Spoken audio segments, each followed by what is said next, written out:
Greetings and bienvenue, Midnight Crew. Thank you for returning to this broadcast, and welcome to new viewers joining us for the first time. If you like a video, then feel free to subscribe. Hey, X, I have a particular interested in the idea of thin places, but don't really know much about them other than that they are basically thin spaces between space, time, and/or worlds. Could anyone enlighten me a bit on the subject with their knowledge and maybe their own experiences? Also, any places in particular that you've witnessed thin place-like occurrences? I'm willing to look and go search and visit these places, especially ones that aren't widely written about that you may have discovered on your own. Once, in my early childhood, I went to the top of a hill in late autumn to get closer to the sun, because it made sense at the time, and decided that I, in fact, was not any warmer. Going down the other side of the hill, I somehow went from the middle of the countryside to the middle of an abandoned city that had been ravished by war. After hours spent walking around trying to get back, I finally did. I was only gone a few minutes, I was told. I went back to that hill, but never could find the city. Also, it happened my first time there. Never could explain it, always wanted to know what happened.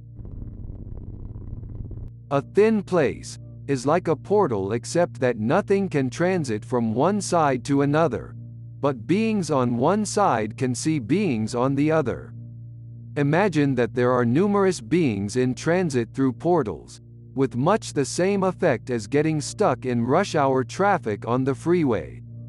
Imagine that such transits are coming in from an infinity of different directions and somehow passing very close to each other, so that in some instances, individuals and objects from one transit can be seen by individuals in another.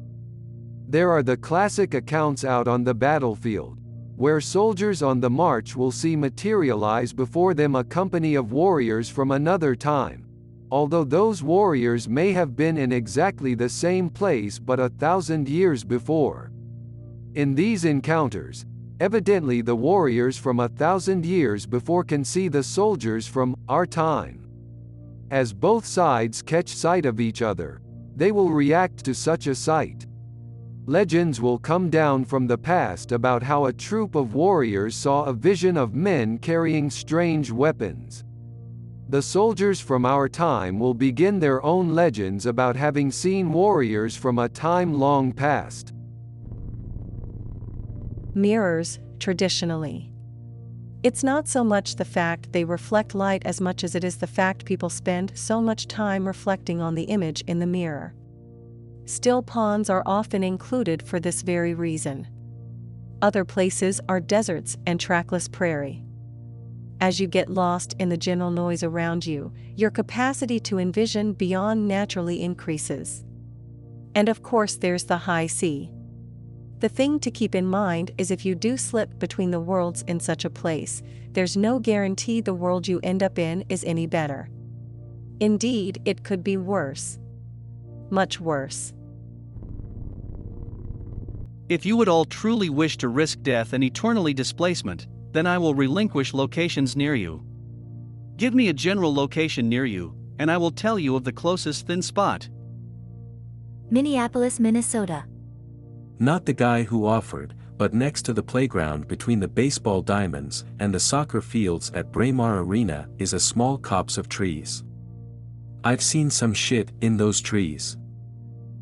Have you ever urban explored the tunnels below the city? There's something about an old haunted house that is closed down there too. Just a hair before my time.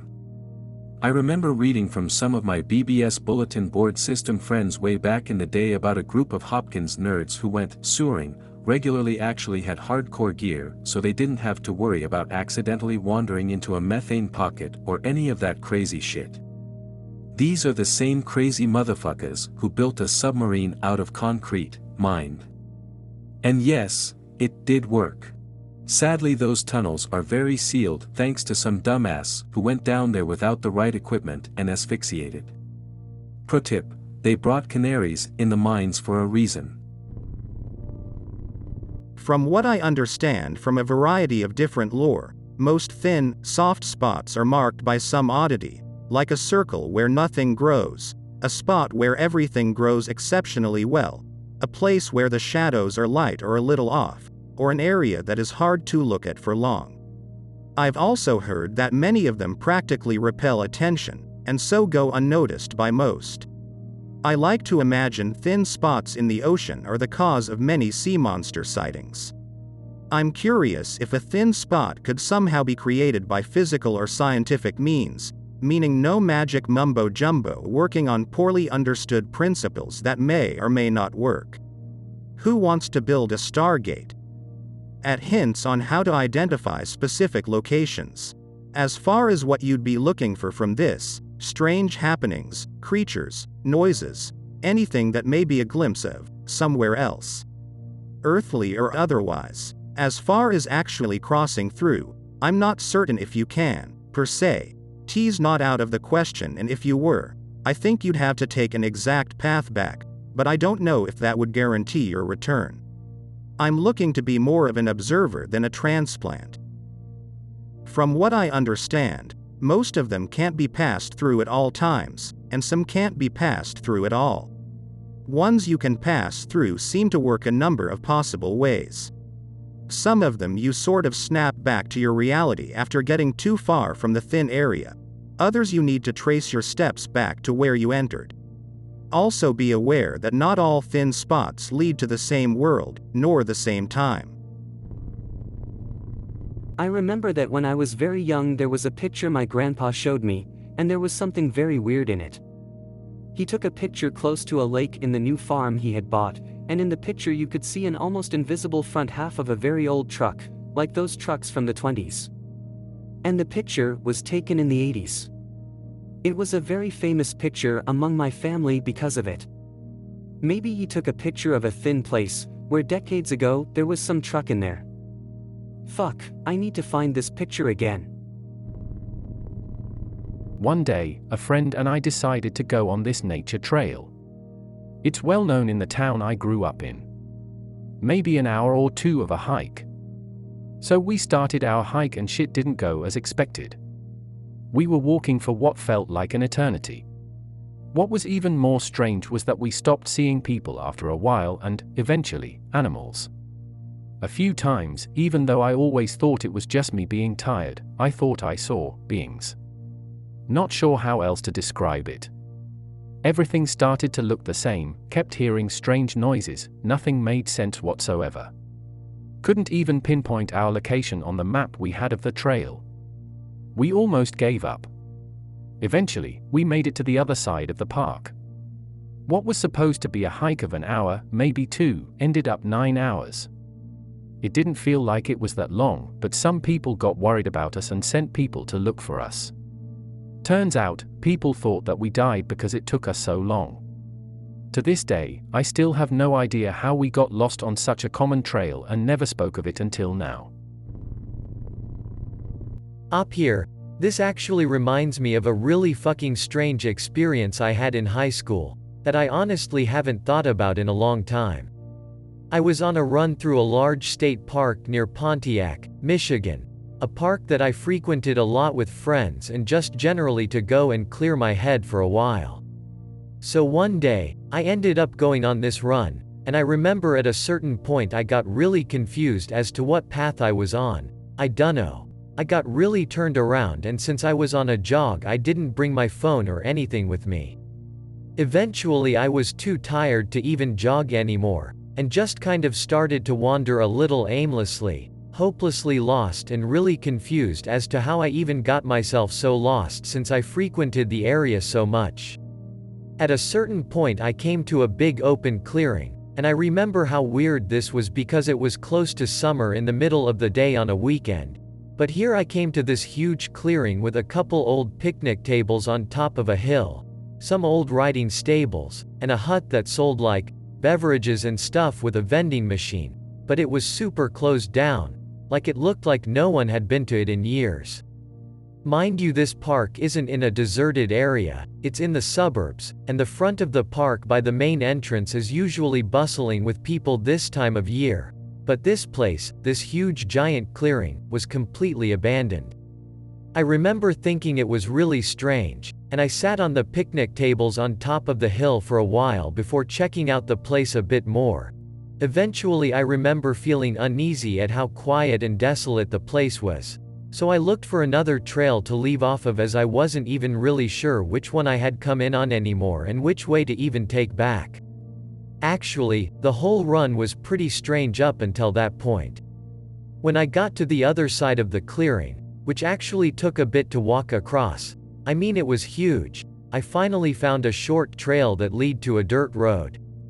And I'm pretty sure I walked down that road for at least an hour or two.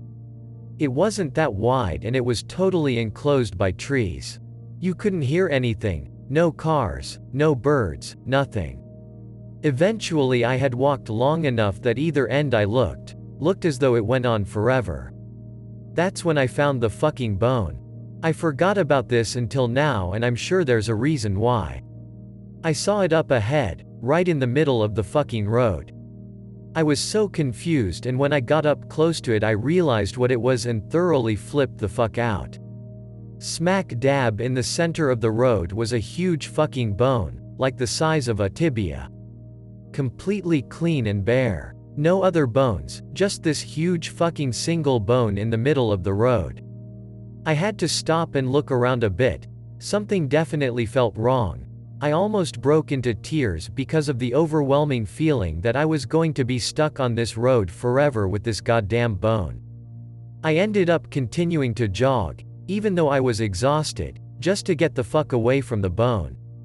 Eventually, as the sun started hanging low, I saw the end of the road, and managed to find my way back to a main road before the sunset. I had ended up over 7 miles from anywhere that I was familiar with in the park.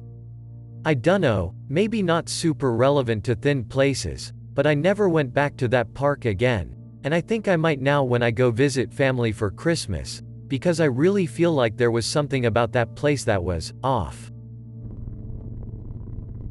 I know of one that was on a highway experienced while driving.